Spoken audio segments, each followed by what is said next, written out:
Kalau kita itu membaca buku neuroscience populer, yang pertama apa? Kita itu disodorkan dengan sesuatu yang mengagumkan dengan otak, tentang sel. Otak kita yang terdiri dari 100 miliar sel, neuron itu sel otak ya.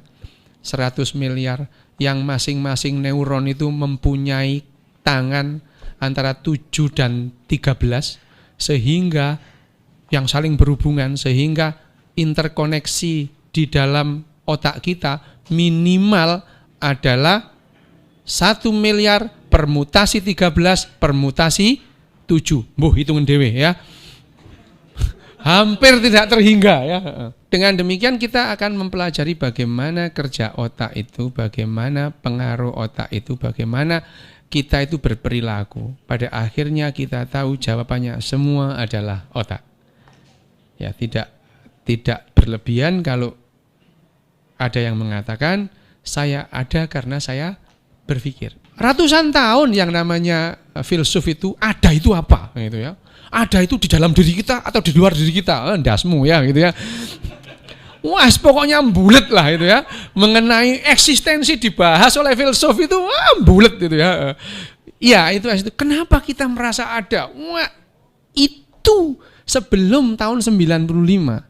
Setelah tahun 95 kita ngerti kenapa kita itu merasa ada. Tempatnya di otak itu ada. Kalau itu saya korek dikit aja, hilang perasaan adamu. Ya, perasaan adamu itu hilang gara-gara tak colek dikit aja, gitu ya.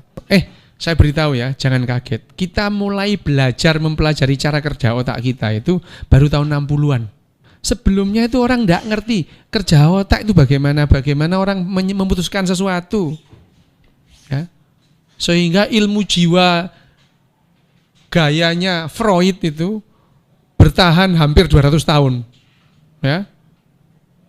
Ngarang itu 100% ngarang. Ya.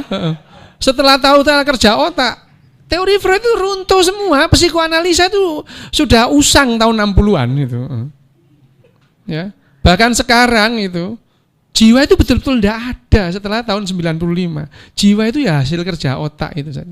Sehingga ahli-ahli psikologi banting setir sekarang belajar biopsikologi ya. Bukan satu yang terpisah dengan raga kita, itu adalah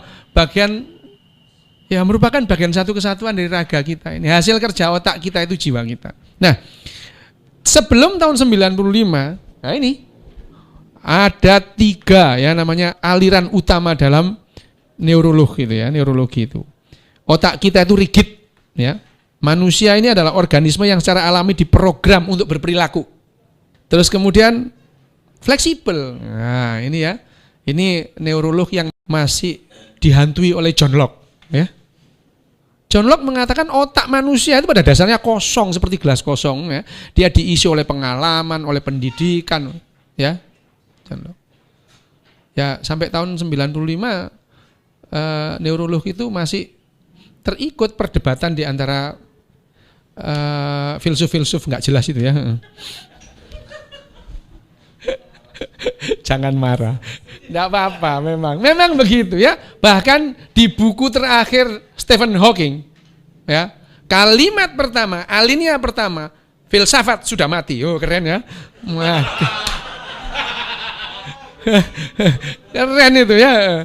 Itu filsafat sudah mati itu kan. Itu tinggal kalau memang sekarang gini loh, ada apa enggak ya hitungan, kalau hitunganmu benar ya kelihatan, kalau salah ya sudah gitu kan. Tapi ya itu tadi ya, namanya filsafat nggak kurang cara untuk bersilat lidah kan. Filsafat memang keren filsuf ini ya. Keren itu ya. Tapi ya omong-omong ya, filsuf itu banyak ngawurnya tapi ya tetap dipuja gitu ya. Loh, orang yang diklaim orang yang paling cerdas yang pernah terlahir di dunia itu, Aristoteles itu, banyak ngawurnya dia itu. Loh, dia itu ngomong kalau giginya perempuan tuh lebih sedikit dari giginya laki-laki. Lah ya mbok dibuka tinggal ngitung aja loh ya.